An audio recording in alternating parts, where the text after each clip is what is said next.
Assalamualaikum warahmatullahi wabarakatuh. Apa kabar? Selamat berjumpa lagi. Kali ini saya akan membahas atau sharing mengenai uji validitas dan reliabilitas. Apa itu uji validitas dan reliabilitas, dan kapan kita menggunakannya? Instrumen yang baik itu tes maupun non-tes, harus valid dan reliable. Valid berarti instrumen tersebut dapat digunakan untuk mengukur apa yang hendak diukur. Instrumen harus memiliki validitas internal dan juga validitas eksternal. Validitas internal bila kriterianya rasional secara teoritis, sementara validitas eksternal dikaitkan dengan fakta-fakta empiris.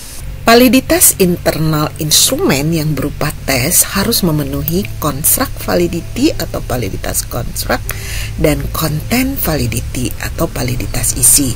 Sedangkan non-tes cukup memenuhi validitas construct. Lalu apa perbedaan keduanya? Validitas construct adalah validitas yang berkaitan dengan kesanggupan suatu alat ukur dalam mengukur pengertian suatu konsep yang diukurnya. Validitas isi berkaitan dengan kemampuan suatu instrumen mengukur isi konsep yang harus diukur. Lalu bagaimana cara mengukur masing-masing? Berikut penjelasannya. Pengujian validitas construct atau construct validity itu dapat digunakan pendapat dari ahli atau judgment expert. Instrumen dikonstruksi tentang aspek-aspek yang akan diukur dengan berlandaskan teori tertentu. Selanjutnya dikonsultasikan dengan ahli. Jadi ini berkaitan dengan pemeriksaan verifikasi oleh para pakar terkait instrumen alat ukur yang sudah kita susun. Kemudian pengujian validitas isi atau content validity.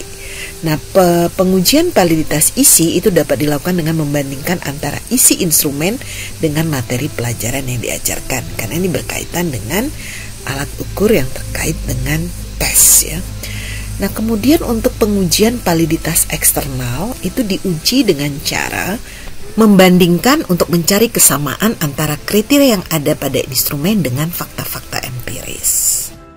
Nah, berikut adalah rumus untuk menguji validitas, terutama berdasarkan pengukuran person product moment. Dalam pengujian validitas terhadap instrumen, sisi lain dari pengertian validitas adalah aspek kecermatan pengukuran. Suatu alat ukur yang valid dapat menjalankan fungsi ukurnya dengan tepat, juga memiliki kecermatan tinggi. Arti kecermatan di sini adalah dapat mendeteksi perbedaan-perbedaan kecil yang ada pada atribut yang diukurnya. Dari hasil perhitungan korelasi sebagaimana yang ditunjukkan oleh rumus ini akan didapat suatu koefisien korelasi yang digunakan untuk mengukur tingkat validitas suatu item dan untuk menentukan apakah suatu item layak digunakan atau tidak. Dalam penentuan layak atau tidaknya suatu item yang akan digunakan biasanya dilakukan uji signifikansi koefisien korelasi pada tingkat signifikansi tertentu. Jadi bisa 1%, 5%. Artinya suatu item dianggap valid jika berkorelasi signifikan terhadap skor totalnya. Korelasi poin biserial atau biserial titik adalah korelasi product moment person yang berlaku pada skor item yang bersifat dikotomi dengan skor total pada satu tes yang bersifat interval. Kemudian hasil koefisien korelasi product moment dibandingkan dengan R tabel dari product moment. Jika R hitung yang kita lakukan perhitungan lebih besar dari R tabel, maka dikatakan valid. Sehingga item yang kita susun itu dapat diteruskan untuk melakukan ukuran lebih lanjut. Artinya instrumen yang kita buat itu layak untuk disebar dan kemudian dilakukan pengukuran. Ringkas dapat digambarkan pada diagram alir berikut sebagaimana penjelasan terdahulu. Kemudian langkah dalam melakukan uji validitas dan reliabilitas internal adalah sebagai berikut. Pertama, cobalah item di lapangan kepada paling sedikit 30 orang responden. Jadi ini batas sampel besar dalam statistik. Artinya sebelum kita betul-betul mengukur menggunakan alat ukur yang sudah kita susun, kita uji cobakan dulu. Kemudian tabulasi data yang telah masuk. Dan lanjutnya ujilah validitas dan reliability. Bagaimana sudah dijelaskan tadi, uji validitas dilakukan dengan mengkorelasikan skor item dengan skor total. Sedangkan uji reliabilitas yang paling sering digunakan adalah uji Cronbach-Alpha, Hoyt, dan Sperman-Brown. Nah, ini salah satu metode pengujian reliabilitas menggunakan Cronbach-Alpha. Metode ini sangat cocok digunakan pada skor dikotomi 0 dan 1 dan akan menghasilkan perhitungan yang setara dengan menggunakan metode KR20 atau Coulter-Richardson dan ANOVA-Hoyt. Reliabilitas berarti dapat dipercaya, artinya instrumen dapat memberikan hasil yang tepat. Alat ukur instrumen dikategorikan reliable jika menunjukkan konstanta hasil pengukuran dan mempunyai ketepatan hasil pengukuran sehingga terbukti bahwa alat ukur itu benar-benar dapat dipertanggungjawabkan kebenarannya.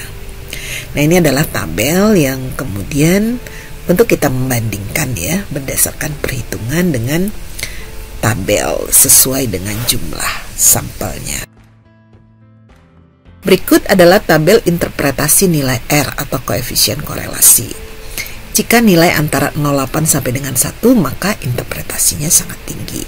Sementara jika nilainya yang kita peroleh 0,6 sampai 0,8, maka dikategorikan tinggi. Antara 0,4 sampai dengan 0,6 sedang, antara 0,2 sampai 0,4 rendah, dan antara 0 sampai 0,2 sangat rendah. Kemudian perhatikan gambar berikut. Jika susunan lingkaran menggambarkan instrumen penelitian dan titik-titik menggambarkan jawaban responden, maka ada beberapa alternatif. 1. Tidak valid dan reliable. Jawaban responden banyak yang tidak tepat pada sasaran instrumennya tetapi konsisten mengumpul pada satu titik. Kedua, valid dan tidak reliable. Jawaban responden tepat pada sasaran instrumen yang dituju namun menyebar tidak konsisten. Ketiga, tidak valid dan tidak reliable. Jawaban responden banyak yang tidak tepat pada sasaran instrumennya dan menyebar tidak konsisten. Keempat, valid dan reliable. Jawaban responden tepat pada sasaran instrumen yang dituju dan konsisten pada sasaran yang dituju. Selanjutnya mari kita uji coba menggunakan SPSS. Nah, berikut adalah data hasil uji coba instrumen penelitian dengan skala Likert. Berikut kita akan coba lakukan uji validitas dan reliabilitas dari hasil uji coba atau tryout angket tentang persepsi mengenai pentingnya organisasi IPM misalnya ya. Nah, ini ada 20 responden yang melakukan uji coba yang menjadi target untuk uji coba dan ada 9 item pertanyaan. Kita bisa buat worksheet-nya itu di Excel ataupun di Word ya. Jadi kolom pertama itu responden, kolom berikutnya adalah butir-butir angket ya. Dan kemudian skor total, jadi masing-masing skor. Langkah berikutnya, silakan buka aplikasi SPSS. Nah, pada aplikasi SPSS ada data view, kemudian ada variable view. Nah, pada variable view ini kita mendefinisikan apa saja kolom-kolom yang akan kita buat di sini dan bagaimana tipe, kemudian bentuknya, value dan sebagainya. Nah, ini kita tuliskan ya. Yang pertama, untuk pertanyaan pertama kita cukup tulis saja item 1 dan seterusnya. Jadi item 1 ini tidak terpisah, jadi kita beri underscore item underscore 1. Tipe datanya semuanya numerik.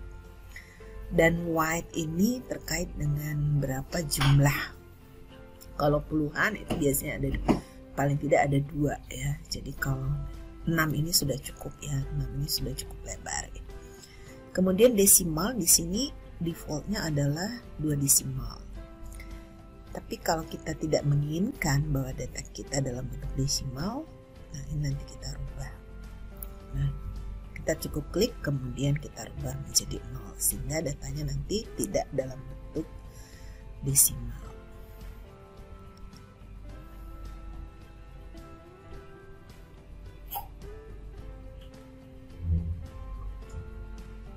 selesai mendefinisikan semua variabel pada setiap kolom, nah kita klik data view.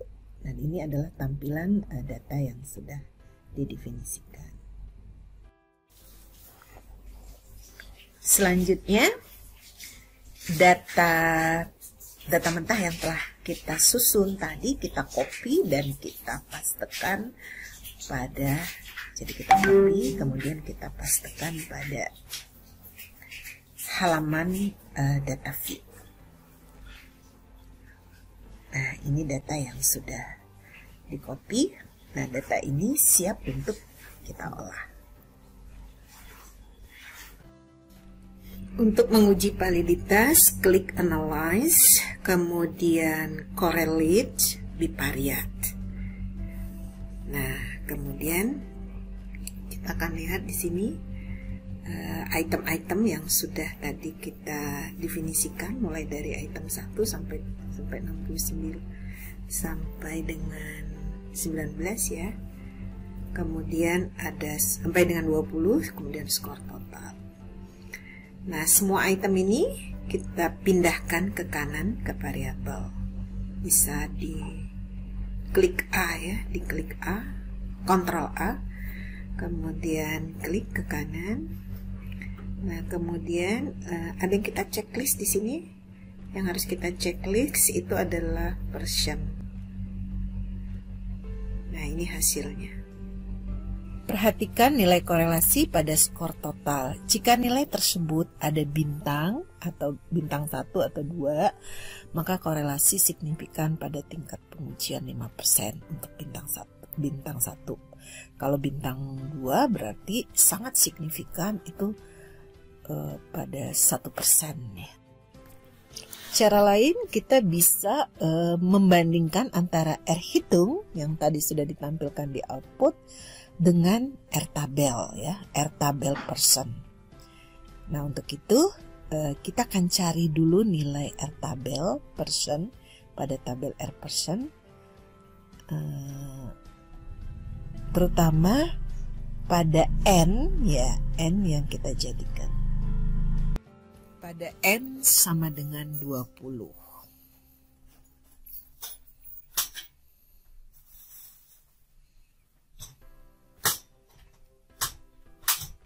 Nah, kita buka dulu. Ini adalah nilai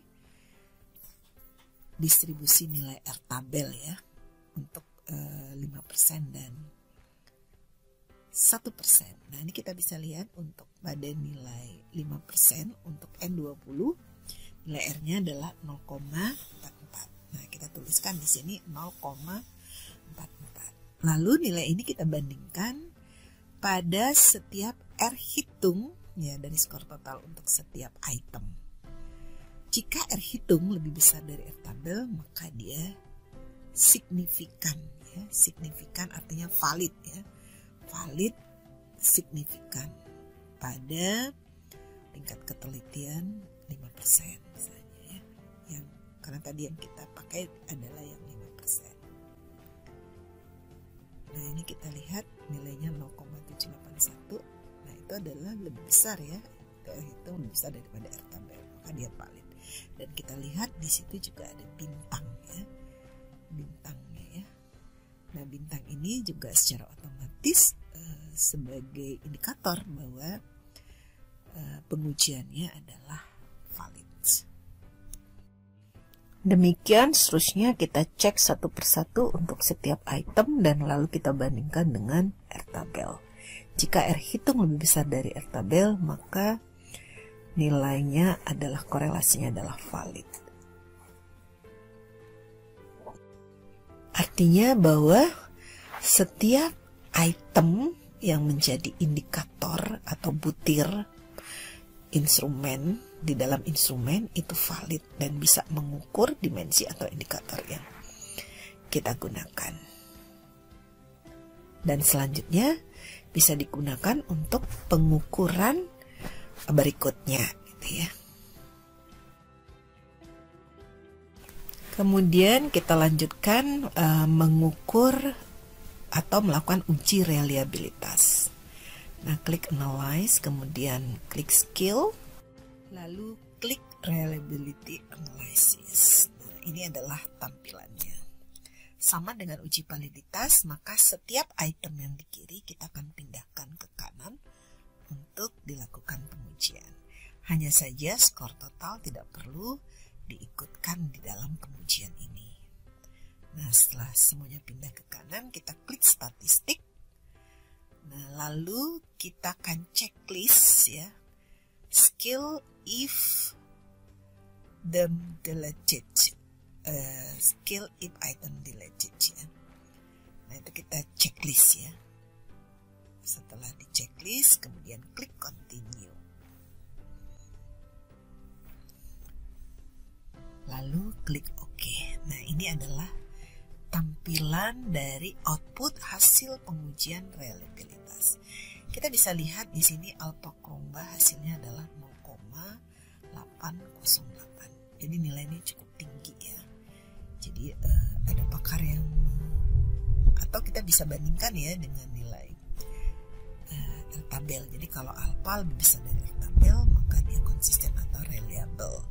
Tapi kalau alpha lebih kecil dari L-tabel, maka tidak konsisten atau tidak reliable. Jadi keputusannya dari uji reliabilitas ini, angketnya adalah reliable atau konsisten. Jadi reliabilitas adalah sesuatu yang merujuk pada konsistensi skor yang dicapai oleh orang yang sama ketika mereka diuji ulang dengan tes yang sama pada kesempatan yang berbeda, atau seperangkat butir-butir equivalence item yang berbeda, atau di bawah kondisi pengujian yang berbeda. Persyaratan bagi sebuah tes instrumen penelitian yaitu validitas dan reliabilitas ini penting. Dalam hal ini validitas lebih penting dan reliabilitas ini perlu karena menyokong terbentuknya validitas. Sebuah tes mungkin reliable tapi tidak valid. Sebaliknya, sebuah tes yang valid itu biasanya reliable. Nah, kemudian nilai-nilai ini kita pindahkan ya ke dalam laporan atau hasil pengolahan. Nah, ini contohnya tabel, ini dalam tabel. Nah, ini kita bisa lakukan ekspor ya, ekspor ke Excel atau langsung ke Doc ya. Jadi kita bisa dari outputnya kita bisa lakukan ekspor dan kemudian siap kita analisis. Demikian penjelasan mengenai uji validitas dan reliabilitas pada instrumen penelitian. Thanks for watching. Sampai bertemu lagi pada topik berikutnya. Salam sehat dan tetap semangat.